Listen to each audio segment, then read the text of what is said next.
Verano de 1945. El tren cruza el desierto de Nuevo México en dirección al este. El calor ondula sobre las vías como un espejismo y las ventanas abiertas dejan entrar polvo fino, olor a hierro y descomposición vegetal. En uno de los vagones de tercera clase, una mujer joven viaja sola. Cabello oscuro, recogido con cuidado. Vestido sencillo, guantes blancos, una sonrisa discreta que no llama la atención de nadie. Sobre su regazo apoya una caja de Kleenex. El vagón vibra con el ritmo mecánico de las ruedas. Afuera, el sol aplasta el horizonte. Adentro, la mujer mira por la ventana con la serenidad de quien aparenta no tener prisa. De vez en cuando saca un pañuelo y se seca la frente. Nadie nota que, bajo el cartón delgado de aquella caja, descansa el secreto más poderoso del siglo XX.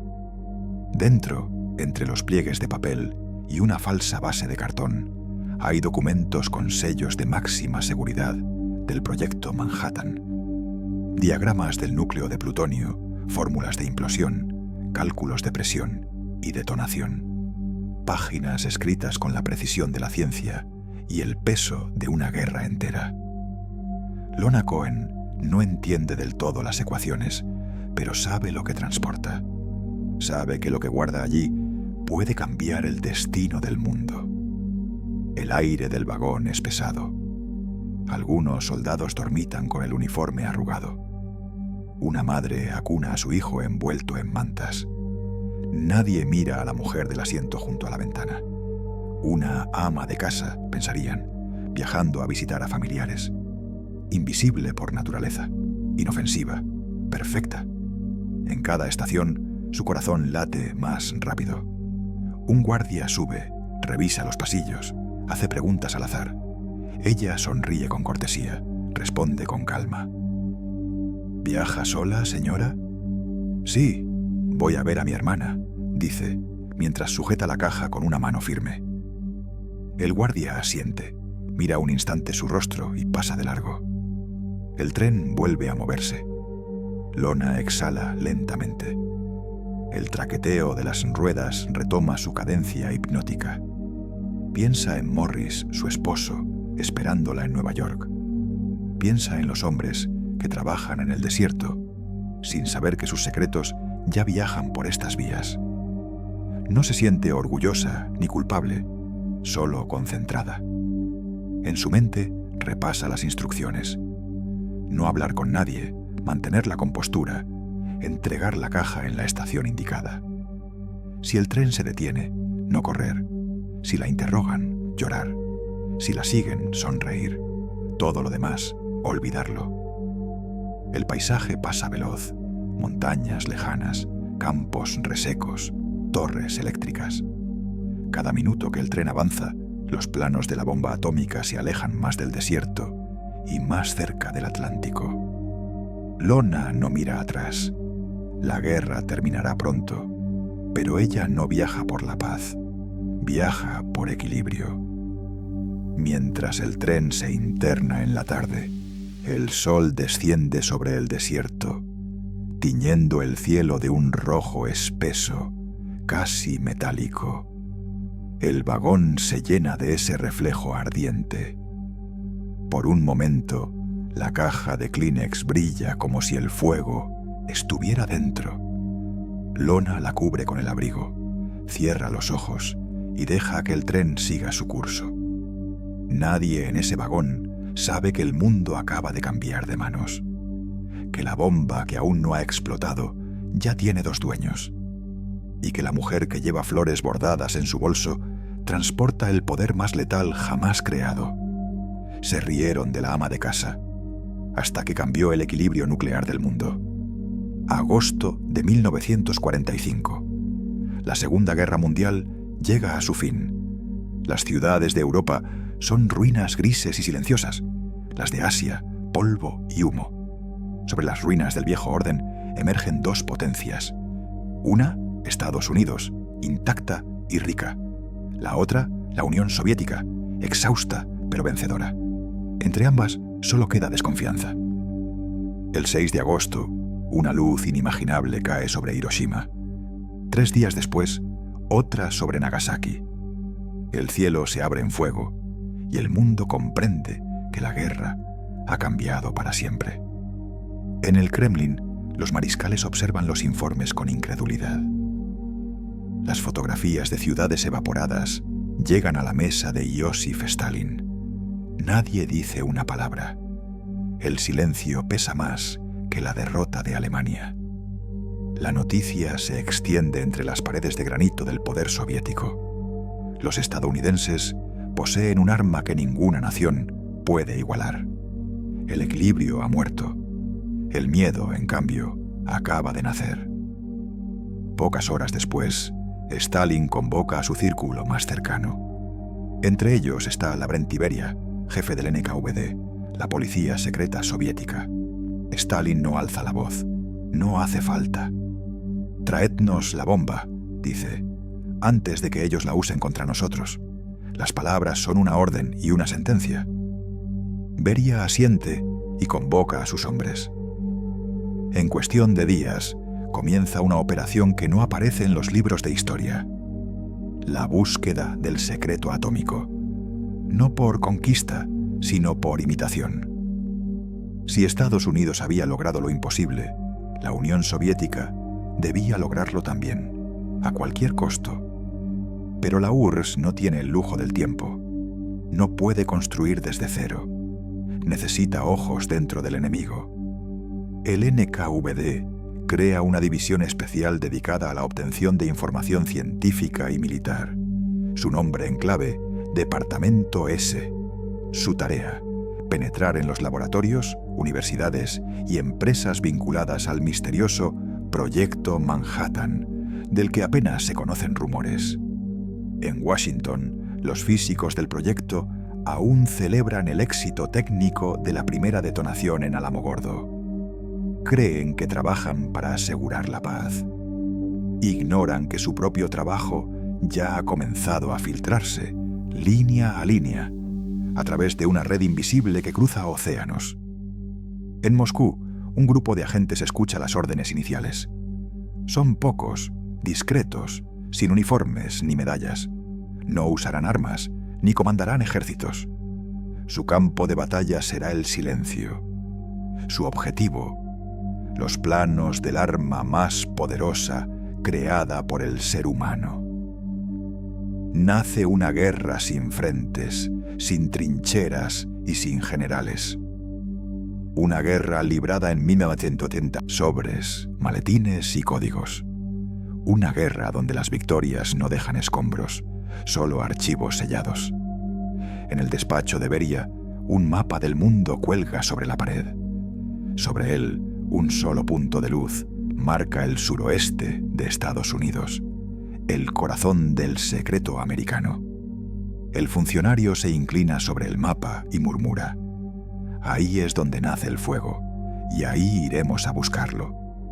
Mientras tanto, a miles de kilómetros, en un apartamento modesto del Bronx, una mujer prepara café. No lo sabe todavía, pero pronto formará parte de esa guerra invisible. Una guerra que nunca se declarará oficialmente, pero que decidirá el destino del planeta. Nueva York, 1941. La guerra todavía no ha tocado suelo estadounidense, pero el país late con ansiedad. Las fábricas trabajan a plena capacidad, los periódicos hablan de Europa en ruinas y los discursos de Roosevelt suenan en cada radio. En el Bronx, en un edificio modesto de ladrillo oscuro, un matrimonio lleva una vida sin sobresaltos. Son los Cohen, Morris y Lona. Lona, hija de inmigrantes polacos, nació en una familia obrera. Aprendió desde joven a trabajar, a moverse entre números y facturas, a sobrevivir sin quejarse. Tiene 30 años y una inteligencia tranquila, práctica. Trabaja en una oficina contable, revisando balances para pequeñas empresas del vecindario. Su escritorio está lleno de papeles y lápices de colores. Su bolso de recibos y notas garabateadas. Cada mañana viaja en metro, lee el periódico y vuelve a casa con la misma discreción con que vive. Morris, su esposo, es todo lo contrario. Inquieto, idealista, una mezcla de veterano y soñador.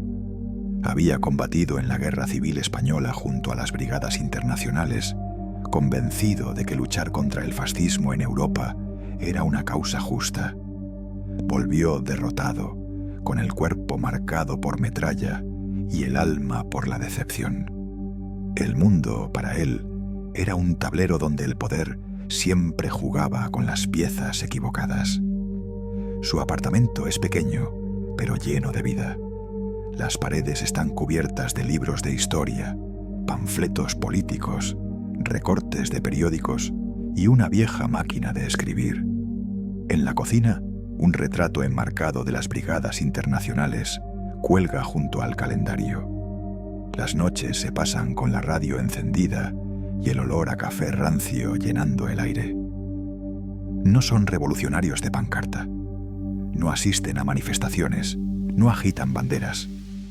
Son creyentes tranquilos, fieles a una idea más que a una organización. Para ellos, el comunismo no es una consigna, es una respuesta al hambre, al desempleo, a la arrogancia de los poderosos. Morris lo resume en una frase: el sistema está roto y alguien tiene que arreglarlo. En el barrio, los Cohen pasan desapercibidos. A veces organizan reuniones de discusión política con amigos del partido, pero nada que llame la atención.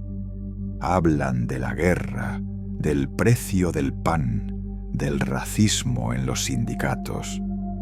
Sus vecinos los ven como una pareja culta, reservada, con más libros que muebles. Sin embargo, bajo esa rutina simple, algo los distingue. Tienen una paciencia que parece calculada, una calma que roza la frialdad. No discuten, no se contradicen, no improvisan. Ambos viven con una disciplina silenciosa, como si estuvieran esperando algo que no pueden nombrar. Una noche de invierno, mientras la nieve cubre las calles del Bronx, Lona apaga la radio después del discurso de Roosevelt. En la oscuridad del apartamento, Morris enciende un cigarrillo y murmura: «Dicen que luchamos por la libertad». Lona lo mira, cansada. «¿Y tú no crees en eso?». Él sonríe con amargura. «Creo en la libertad, pero no en quien la reparte». Ella no responde. Se levanta, acomoda unos papeles y ambos permanecen en silencio. En esa quietud hay algo más que rutina. Hay la sensación de estar al borde de un cambio, de que el mundo exterior pronto golpeará su puerta.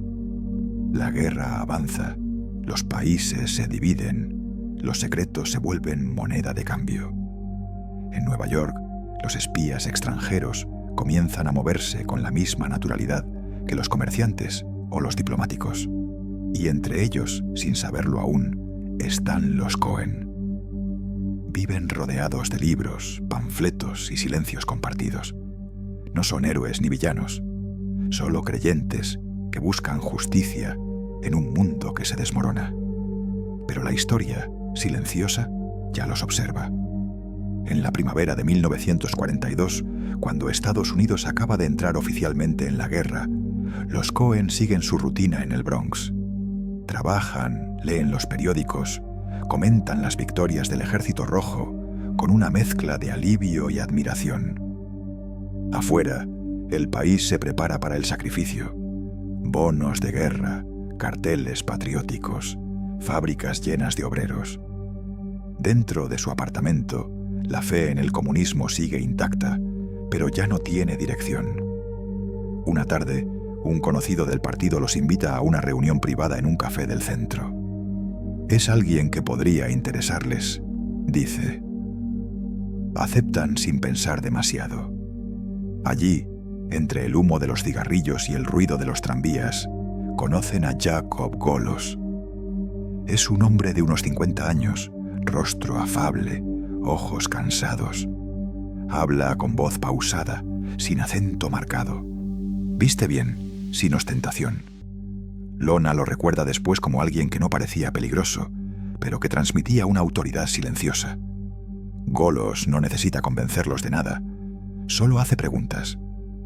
Pregunta por la guerra, por las injusticias del país, por el miedo que sienten al ver crecer el fascismo. Escucha más de lo que habla. Después de un rato, su tono cambia. Les dice que hay personas en todo el mundo trabajando para impedir que una sola nación controle el futuro.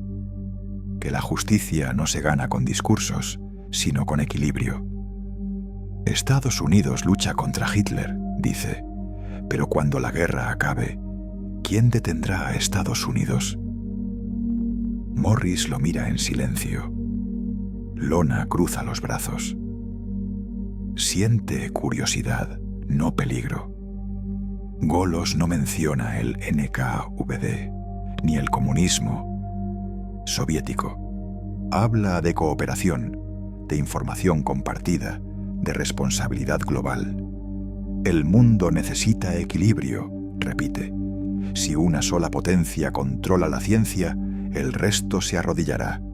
No queremos traicionar a nuestro país, dice Lona con voz firme. Golos sonríe apenas. No lo harán. Ayudarán a que ningún país destruya al otro. La frase queda suspendida entre ellos. No suena como una propuesta de espionaje, sino como una misión moral. Golos se levanta, paga la cuenta y se despide con un apretón de manos. Si deciden ayudar, sabré cómo encontrarlos. Durante días, el tema no vuelve a mencionarse, pero el silencio entre Lona y Morris se hace más denso.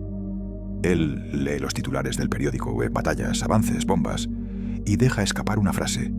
¿Y si tiene razón? Ella no responde, pero esa noche tarda más de lo habitual en apagar la luz.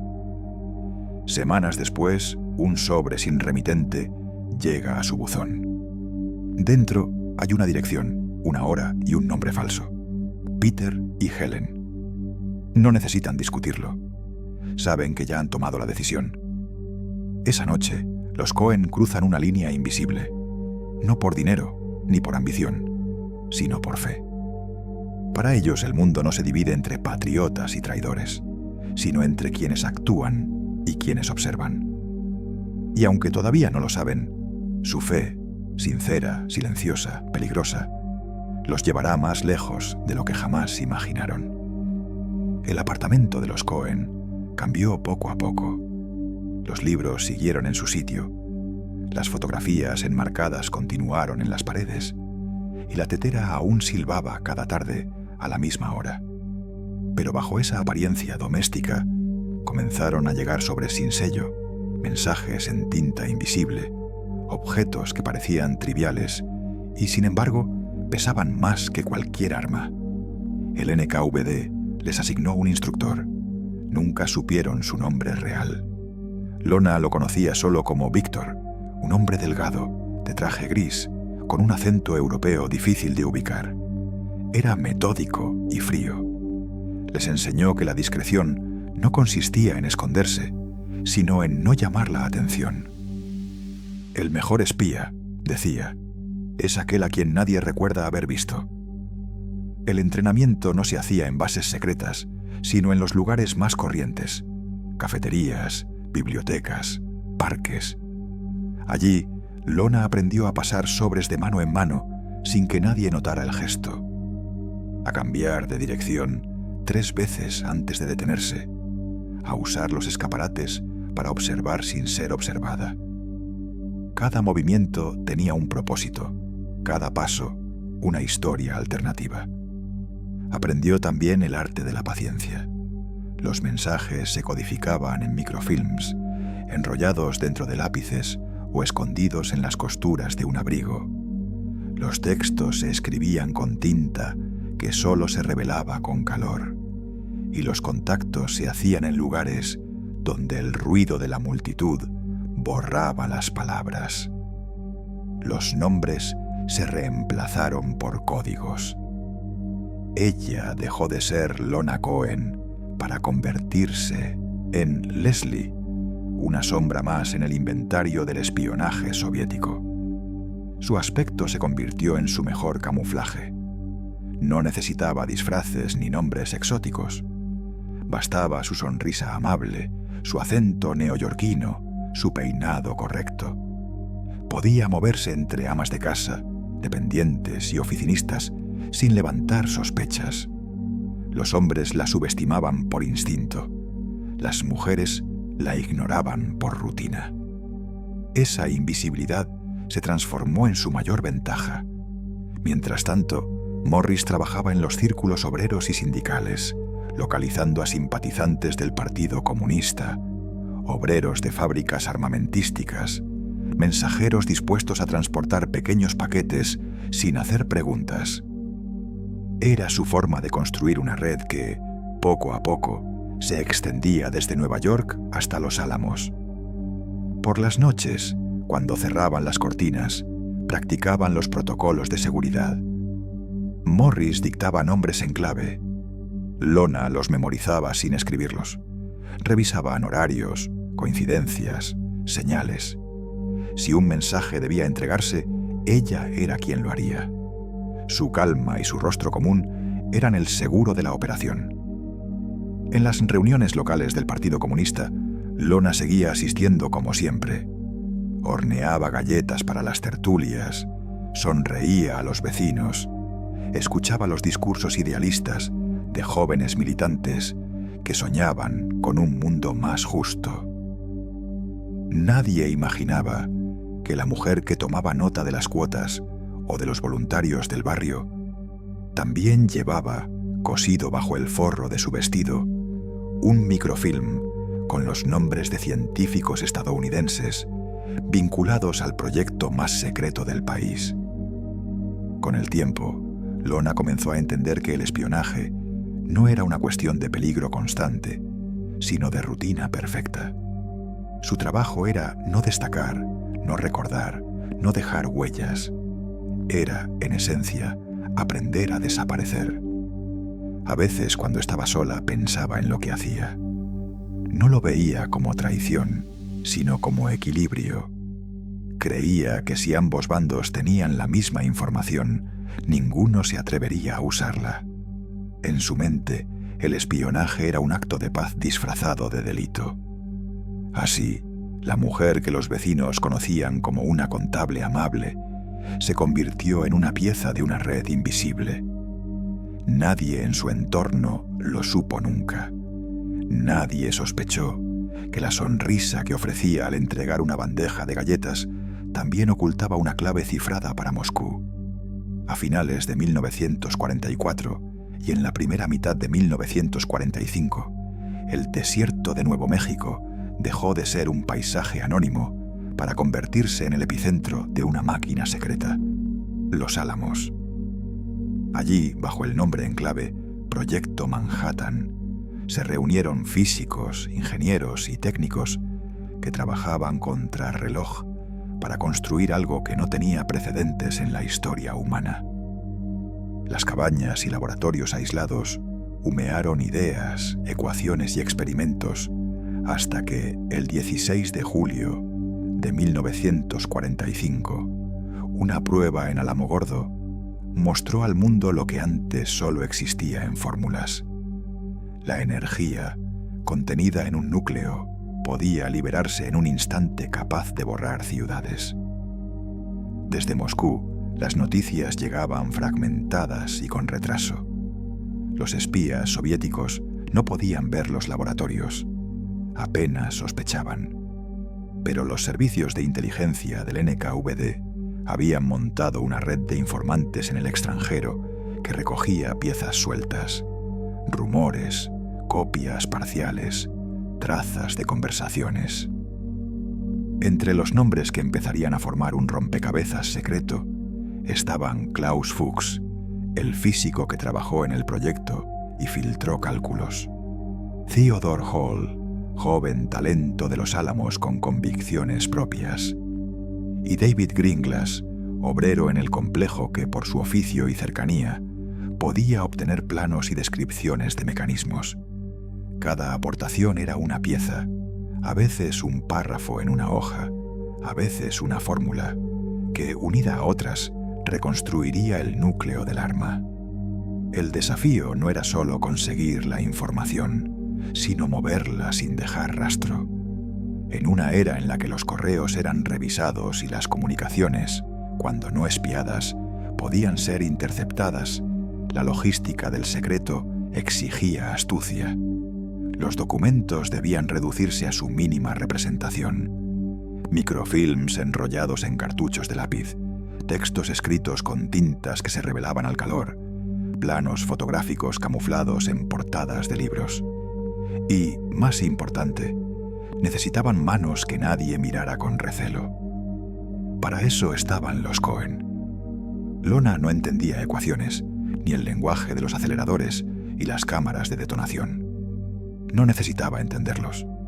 Su tarea era práctica y mortalmente simple: recibir, ocultar y entregar. En alguna mesa de los Álamos, alguien dobló diagramas en pliegues exactos. Les colocó un sello de seguridad que era más miedo que marca, y los envió en sobres opacos hacia el este. En una ciudad intermedia, un mensajero lo entregó a un contacto que, sin ceremonias, lo puso en manos de una mujer con guantes blancos y una caja de Kleenex. Esa cadena dependía de constancia y hábito. Morris tejía la red en el mundo visible: sindicatos, talleres, rutas de transporte donde un paquete sin preguntas podía cambiar de manos sin levantar sospechas. Lorna, por su parte, hacía de la rutina su blindaje. Compraba billetes de tren, cosía forros en prendas, doblaba papeles con la calma con la que una ama de casa dobla sábanas. En la cocina, entre la vajilla y la radio, practicaba una respiración que neutralizara cualquier temblor al cruzar una estación repleta de soldados. Sus movimientos eran repetidos hasta convertirse en memoria. Entrar, sentarse, fingir sueño, sostener la caja, sonreír cuando la luz del guardia pasaba. La gravedad moral del acto también pesaba. En alguna ocasión, antes de un viaje, Morris la miró y dijo con voz baja: «Si nos detienen y preguntan, diremos que fuimos tontos, no traidores». Ella respondió sin dudar: «No somos tontos, somos necesarios». A veces, en las noches en que todo parecía tranquilo, Lorna se preguntaba si aquello que transportaba aceleraría una paz o una nueva guerra. Nunca tuvo la certeza, solo la convicción de que la información, repartida con simetría, podía impedir el monopolio de la destrucción. No era un pensamiento técnico, era una lógica moral, simple y brutal. Mientras los físicos discutían en los Álamos sobre tiempos de detonación, densidades y retardos, y mientras en Moscú los ingenieros descifraban lo que llegaba, la pieza final del rompecabezas se movía por ferrocarril y por mano humana. Cada plano que cruzaba el país dentro de una caja de pañuelos se acercaba a salas donde ojos nuevos lo leerían, calculadoras nuevas lo transformarían y fábricas secretas lo convertirían en pruebas. La información había dejado de ser solo conocimiento. Se había vuelto capital estratégico. El riesgo no era solo la cárcel, era el peso de saber que un error podía cambiar la vida de millones. Por eso la operación funcionó con una mezcla de disciplina y banalidad. Los Cohen actuaban como cualquier vecino, hasta que la banalidad terminaba en una estación y la disciplina tomaba la forma de una caja sobre las piernas. Lorna no sabía cómo funcionaba un implosionador, pero entendía que su decisión de guardar silencio y mover aquello en calma podía significar la diferencia entre un mundo con equilibrio o sin ninguno. En esas semanas críticas de 1944-1945, mientras científicos y generales trazaban el mapa de una nueva era, una red invisible, hecha de confianza y rutina, comenzó a transformar rumores en conocimiento. Cuando los planos, por fin, llegaron a manos soviéticas y los ingenieros de Moscú los examinaban con el ceño fruncido, apenas imaginaron quién había llevado aquellos papeles de una punta a la otra del continente. Una mujer con guantes blancos, sentada junto a una ventana, mirando el desierto alejarse. Julio de 1945. En el aire aún se siente la electricidad de la guerra que se acerca a su fin. En los laboratorios de Los Álamos, los físicos celebran la inminencia de un experimento que creen decisivo.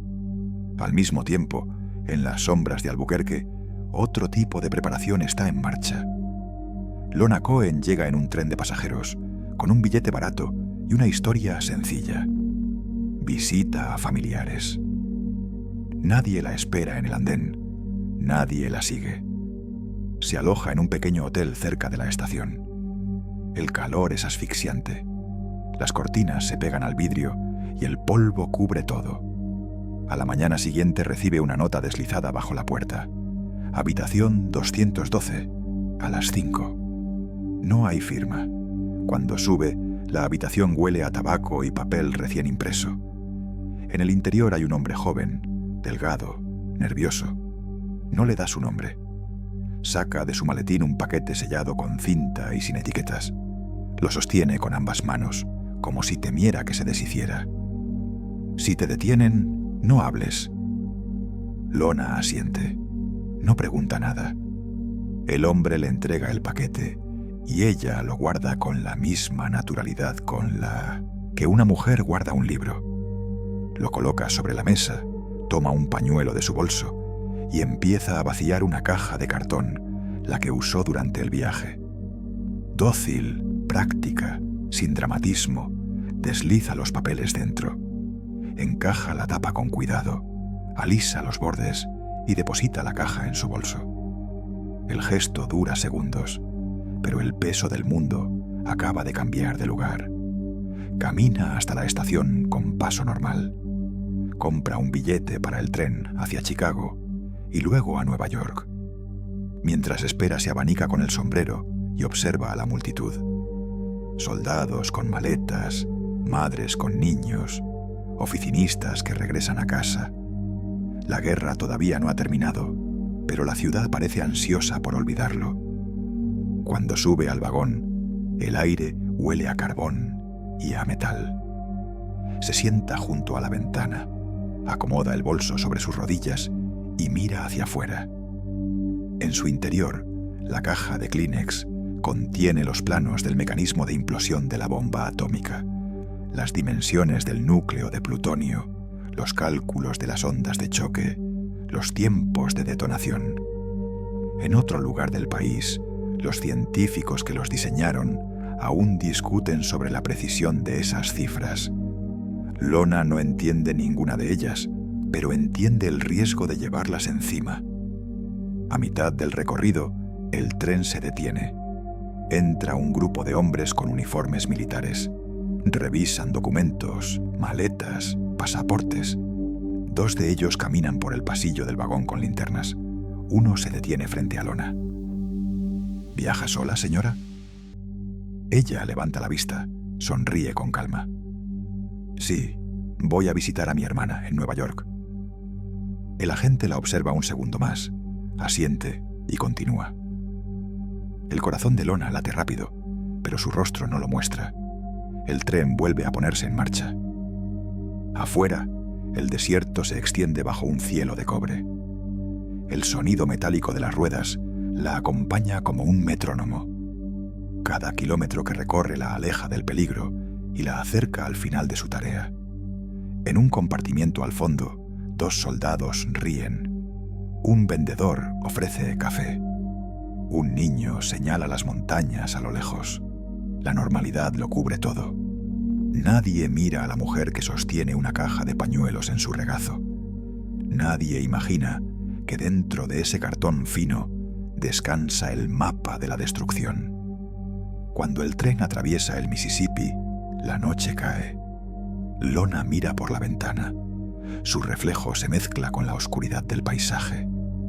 Piensa en Morris, en las palabras de Golos, en el equilibrio del que le hablaron. En ese momento comprende que el verdadero poder no está en quien construye la bomba, sino en quien decide quién la conoce. El tren avanza hacia el amanecer. A su alrededor, los pasajeros duermen. Ella no. Mantiene las manos sobre el bolso, como si vigilara algo frágil. Nadie la detiene. Nadie la recuerda. Y el secreto más poderoso del siglo cruza América sin escolta. Las semanas siguientes fueron un borrón de rutas y relevos. El paquete pasó de manos en manos, cruzó puertos y oficinas consulares, viajó dentro de maletas diplomáticas y sobres sin marcas. Cada intermediario sabía solo una parte del camino. Cuando finalmente llegó a Moscú, era un fajo de papeles que olía a polvo americano y tinta reciente.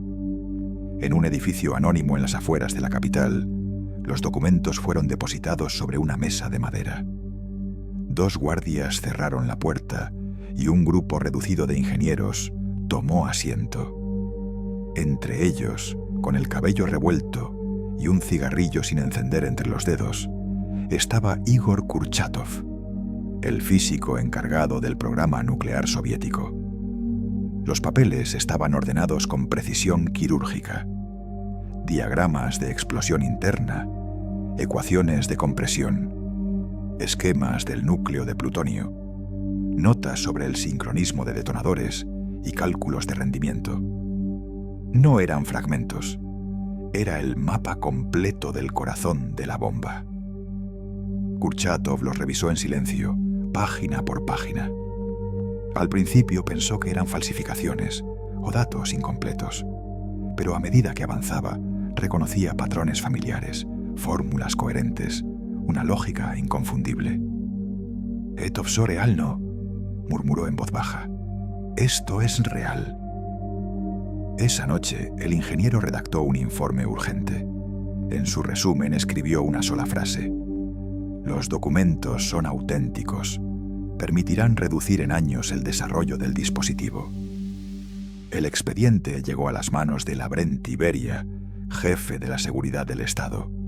Un hombre que no entendía de física, pero sí de poder. Beria no necesitó leer los detalles, solo miró las marcas de clasificación en inglés y comprendió lo que significaban. Tomó el teléfono directo al Kremlin. «Camarada Stalin, tenemos la llave». Las palabras recorrieron el país como un eco secreto. Se aceleraron los experimentos, se multiplicaron los recursos, y los científicos soviéticos, ahora guiados por los planos americanos, trabajaron día y noche en las instalaciones de Arzamas 16, el laboratorio más secreto de la Unión Soviética.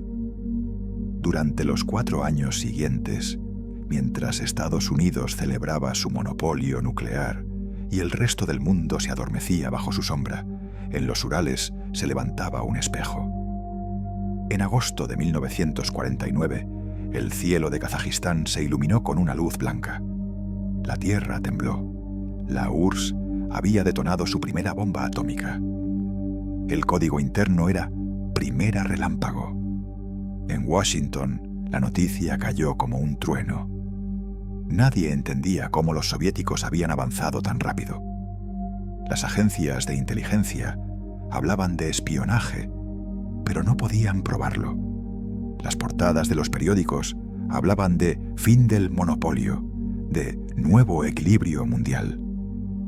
En el Kremlin, Stalin solo asintió. Había cumplido su promesa.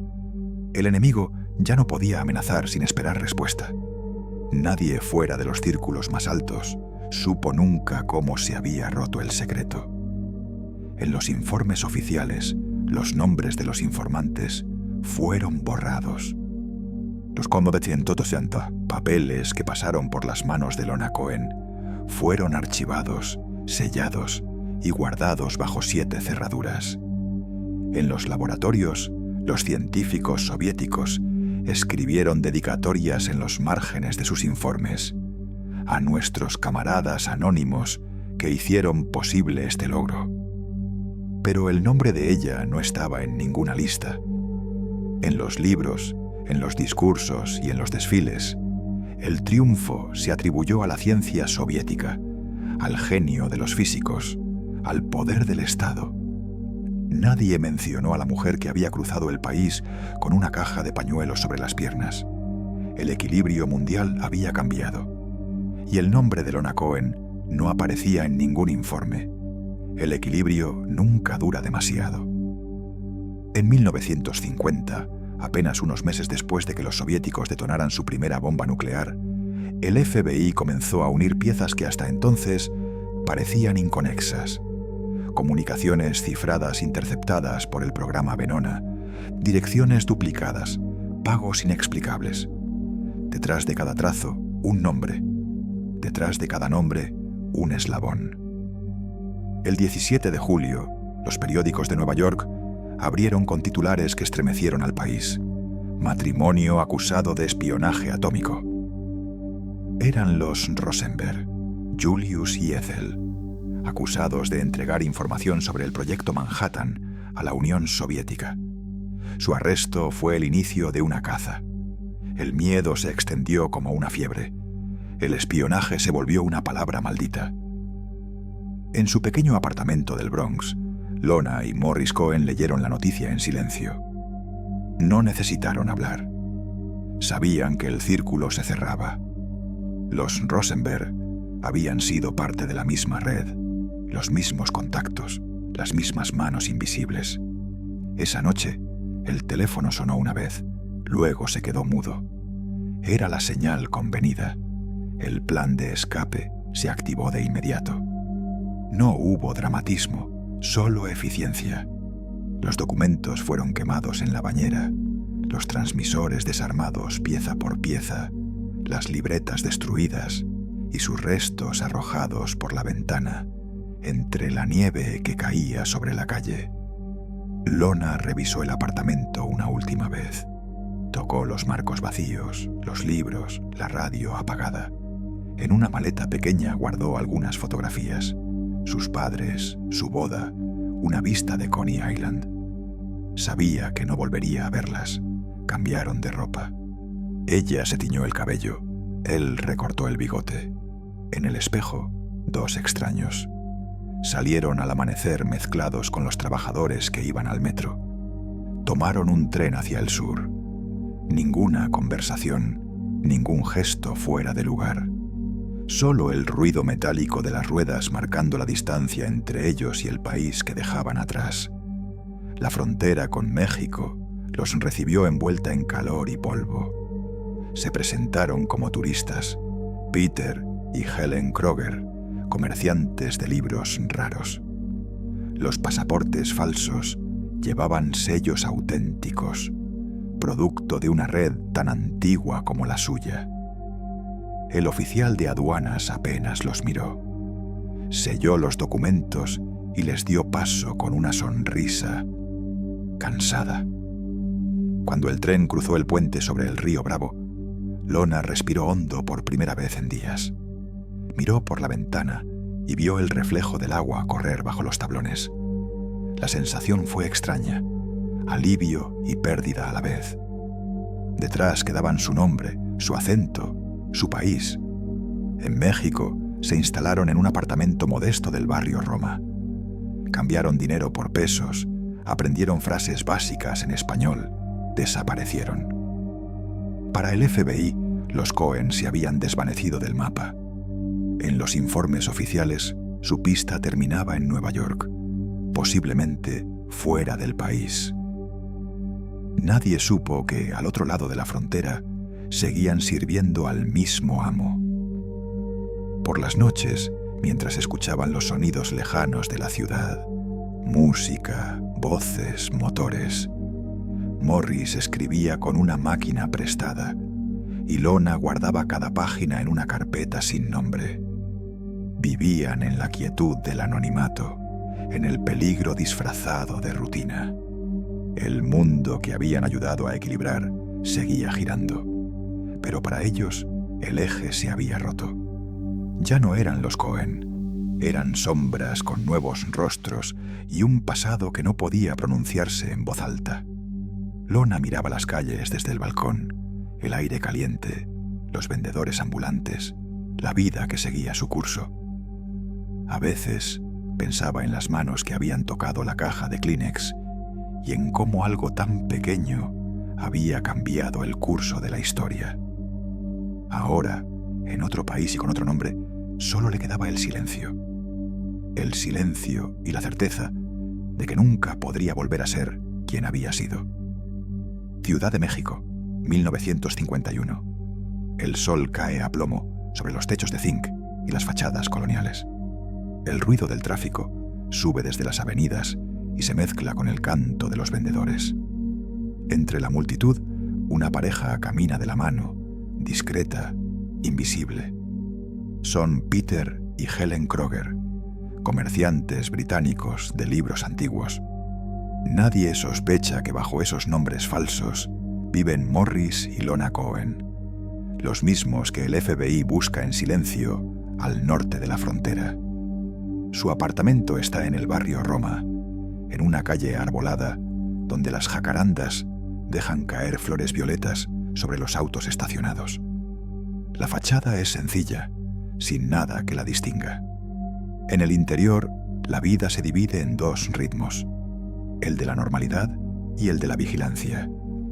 Por la mañana, Helen, Lorna, va al mercado, conversa con los vecinos, saluda a la portera. Por la tarde, Peter revisa papeles en una mesa improvisada o atiende a supuestos clientes que buscan libros raros. Ninguno de esos libros se vende realmente. Bajo las portadas hay compartimentos huecos, rollos de película, mensajes cifrados en papel fotográfico. Trabajan para Moscú, pero no lo hacen por heroísmo ni recompensa. Son una pieza dentro de un engranaje. Su tarea es transmitir información, actuar como puente entre contactos en América y Europa, mantener viva una red que el tiempo y el miedo han vuelto quebradiza. Los mensajes viajan en doble fondo, en sobres aparentemente inocentes. Los informes de los agentes del bloque occidental cruzan el Atlántico en paquetes postales con etiquetas de editoriales ficticias. Todo lo que pasa por sus manos es secreto, y todo lo que tocan debe desaparecer después. A simple vista, parecen aburridos. Hablan con los vecinos sobre el clima, asisten a misa de vez en cuando, toman café en la terraza del Sanborns de Insurgentes, sonríen cuando alguien les pregunta por su país. «Inglaterra», responde Lorna con un acento inventado. La gente asiente, convencida. Nadie imagina que cada palabra suya ha sido ensayada. Por las noches, el apartamento se transforma. Las cortinas se cierran, los ventiladores se apagan y en la mesa del comedor aparecen las herramientas del otro oficio. Una lámpara de luz blanca, un transmisor de onda corta, hojas con claves numéricas. Lorna ajusta los diales del aparato mientras Morris decodifica mensajes. Los dos trabajan en silencio, con la precisión de quienes saben que un error puede costarles la vida. A veces, cuando terminan, se sientan junto a la ventana abierta. La ciudad sigue viva afuera, ajena a ellos. Los autos pasan, los bares cierran, el aire huele a gasolina y a noche. En esos momentos, la distancia entre lo que fueron y lo que son parece más grande que el océano que los separa de su país. Una noche, mientras la radio emite un vals desde alguna emisora local, Morris rompe el silencio. ¿Te arrepientes?, pregunta sin mirarla. Lorna apaga el cigarrillo, deja la ceniza caer en un vaso vacío. Solo si algún día olvidan por qué lo hicimos. Él asiente despacio. Ninguno de los dos habla más. Saben que la memoria también es una forma de lealtad. El tiempo en México se diluye en una calma tensa. Cada amanecer trae el alivio de seguir libres y el miedo de ser descubiertos. Las cartas de Moscú llegan esporádicamente, con órdenes vagas y felicitaciones frías. En ellas se repite siempre la misma frase: mantengan la discreción. El equilibrio depende del silencio. Y el silencio es lo único que los Cohen, ahora los Krogers, saben mantener a la perfección. A comienzos de los años 60, el viento de la Guerra Fría soplaba con fuerza sobre Europa. La Revolución cubana había cambiado las piezas del tablero, y las potencias jugaban ahora con estrategias más sutiles, más silenciosas.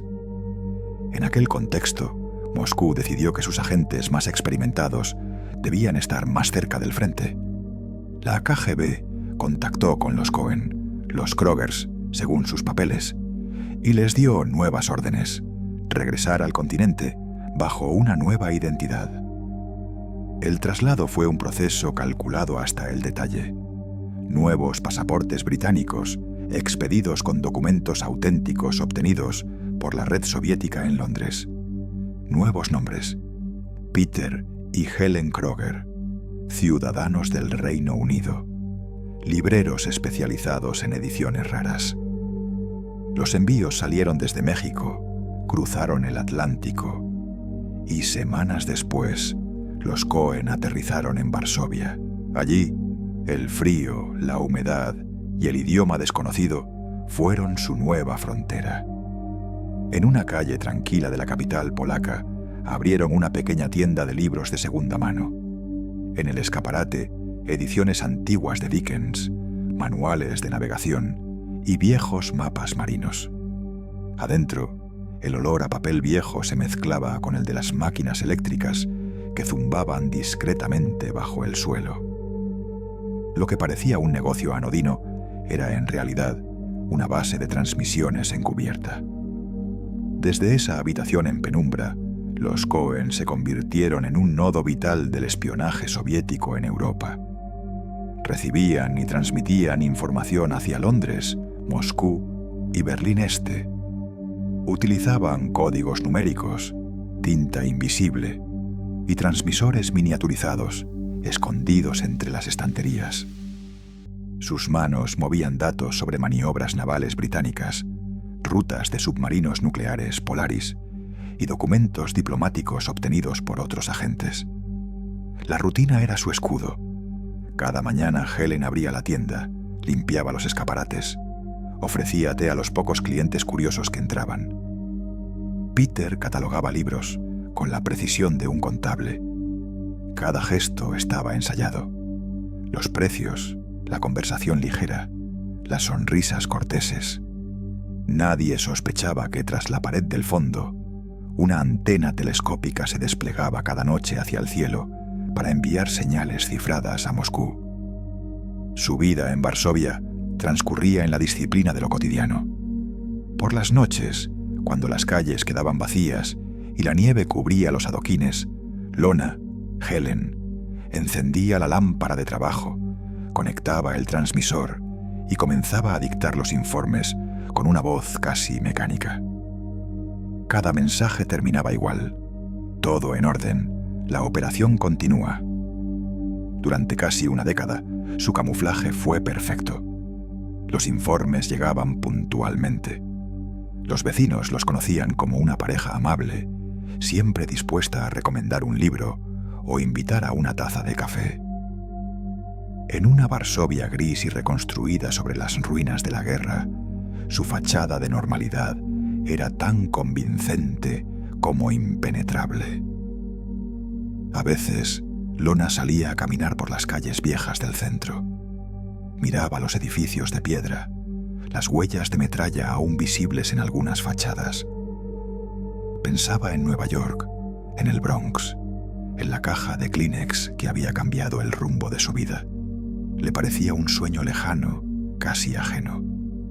Ella y Morris ya no eran los mismos. Habían dejado de ser idealistas para convertirse en engranajes disciplinados de una maquinaria invisible. El espionaje, comprendió entonces, no se trataba de héroes ni de causas. Se trataba de persistir, de no ser descubierto, de sostener una mentira hasta que se volviera indistinguible de la verdad. Y durante 10 años nadie los descubrió. Su fachada era tan sólida que incluso la KGB desde Moscú la describía como modelo de operación encubierta a largo plazo. En los informes internos, los agentes británicos los consideraban fantasmas. Sabían que alguien transmitía desde Varsovia, pero no podían identificar quién. La red que los Cohen mantenían en Europa funcionaba con una precisión fría, matemática, hasta que una noche, una señal mal calibrada rompería el silencio. Invierno de 1961. En una calle tranquila del barrio de Ruislip, al oeste de Londres, un edificio de ladrillo rojo parece tan común como cualquiera de su fila. En el número 34 vive un matrimonio de mediana edad. Los Krogers, libreros británicos que regentan una tienda de segunda mano. Nadie los molesta, nadie los vigila. O eso creen. Desde hacía semanas, una unidad de Scotland Yard había interceptado una señal de radio que provenía del barrio. Se trataba de una transmisión cifrada, breve, repetitiva, emitida siempre a la misma hora de la noche. Los técnicos de contrainteligencia rastrearon la fuente. Una antena doméstica, discreta, apenas visible sobre el techo de una casa. El error fue mínimo, una simple desincronización de frecuencia, pero suficiente. El 7 de enero de 1961, antes del amanecer, varios coches sin distintivos rodearon la vivienda. Los agentes entraron con sigilo, golpeando la puerta principal con la culata de un fusil. El sonido metálico despertó a Lona. En segundos comprendió que todo había terminado. No hubo tiempo para destruir nada, ni siquiera para mentir. Los policías revisaron la casa habitación por habitación. En el salón encontraron libros con compartimentos huecos, monedas falsas, mapas cifrados y detrás de una estantería un transmisor de onda corta conectado a una antena telescópica. En el sótano, una máquina de codificación y papeles con series numéricas. Las pruebas eran irrefutables. Lona y Morris fueron arrestados sin resistencia. Los agentes los esposaron con cuidado. Parecían más curiosos que hostiles. No estaban frente a criminales violentos, sino ante dos personas que parecían demasiado corrientes para el delito que se les atribuía. En el coche policial, camino a la comisaría, Lona miró por la ventanilla. Nevaba. Las luces del amanecer caían sobre el pavimento y ella pensó, sin decirlo, que todo se parecía mucho a su primer viaje en tren. Otra vez el frío, el movimiento, el silencio. Durante el interrogatorio, los oficiales británicos mantuvieron la cortesía de la burocracia. ¿Quién les ordenó hacerlo?, preguntó el inspector. Lona lo miró a los ojos. Nadie. Creímos en algo. El inspector anotó la frase sin hacer comentarios. Era la respuesta más honesta y a la vez la más inútil. El proceso judicial fue rápido. Se los acusó de espionaje en favor de la Unión Soviética, de transmitir información militar y de mantener una estación de radio clandestina. La prensa británica los retrató como espías de salón, más intrigantes que peligrosos. Durante el juicio, Lona se mantuvo impasible, escuchando la lectura de las pruebas sin cambiar el gesto. Morris, en cambio, trató de defender su causa, hablando de equilibrio, de paz, de un mundo dividido. Nadie quiso escuchar. El veredicto llegó el 22 de marzo de 1961. 20 años de prisión. En la celda, Lona no lloró ni habló. Se adaptó al silencio como quien regresa a un idioma conocido. Leía, cosía, caminaba. Para ella la cárcel no era un castigo. Era la última habitación de su larga clandestinidad. Cumplieron 8 años. En 1969, cuando la tensión entre las potencias comenzó a moderarse, fueron incluidos en un intercambio diplomático. Moscú ofreció a un espía británico capturado en territorio soviético a cambio de los Krogers. El acuerdo se firmó discretamente. Nadie los mencionó en los periódicos. El día del canje, un avión despegó desde Londres con 2 pasajeros de aspecto cansado. Al aterrizar en Moscú, un funcionario de la KGB los recibió con flores y con decoraciones que brillaban bajo el cielo gris. Morris sonrió apenas. Lona guardó las flores en su regazo. Nadie habló durante el trayecto al hotel. Habían dejado atrás 25 años de vidas falsas, países falsos, nombres falsos. Y aún así, su historia seguía siendo un secreto. El avión aterrizó en Moscú en una mañana gris de abril de 1969. En la pista esperaba una comitiva discreta. 2 coroneles de la KGB, un fotógrafo oficial y un ramo de flores demasiado grande para la ocasión. Cuando Lona y Morris descendieron por la escalerilla, el viento les golpeó el rostro con el mismo frío que habían sentido en Varsovia años atrás. La nieve derretida cubría la pista como una película de cristal. Nadie aplaudió, nadie habló. Los funcionarios los recibieron con un apretón de manos y sonrisas ensayadas. Había satisfacción, pero no entusiasmo. En el Kremlin sabían que los héroes de la sombra no se celebraban en público, se agradecían en privado. Los Krogers, los Cohen, volvían a su país convertidos en leyenda confidencial. En una ceremonia sin prensa, recibieron la Orden de Lenin, la condecoración más alta de la Unión Soviética. La medalla era de oro, pero la inscripción era mínima. Por servicio excepcional al Estado.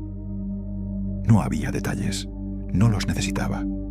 Después se les asignó un apartamento en un bloque residencial para veteranos, en las afueras de la ciudad. Piso 6, 2 habitaciones, vista al bosque. Un lugar donde el silencio no pesaba.